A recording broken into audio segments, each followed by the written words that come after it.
You're watching UNICEF Television.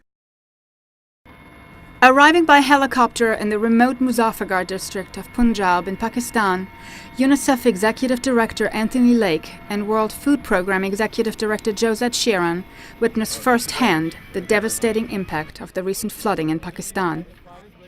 More than 17 million people and 1/5 of the country have been affected, making it one of the largest humanitarian crises in decades. This region in particular is one of the worst affected parts of the country. Mr. Lake and Ms. Sheeran traveled to the small village of Gujrat to take a closer look at the crisis. Here, a local high school had been turned into an emergency relief center for hundreds of families, mainly women and children. We are doing our very best to get the clean water and the sanitation and all of that and the food from World Food Programme as best we can. Mr. Lake and Ms. Sheeran handed out food and hygiene kits to women and children.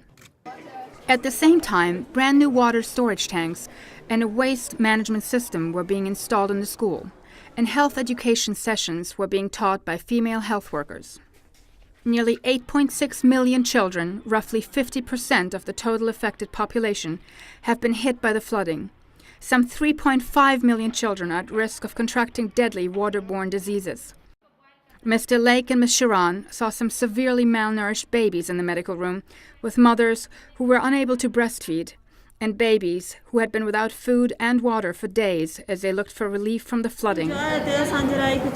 We went for 2 days without eating anything, and we are staying out in the open with no roof and no house.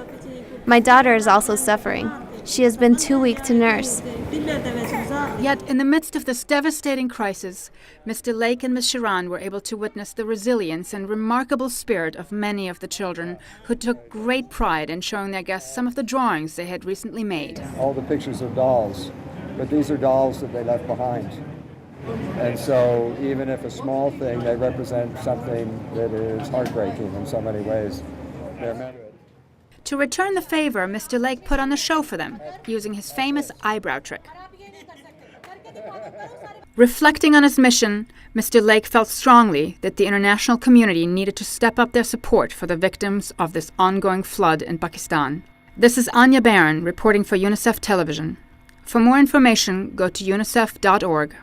Unite for Children.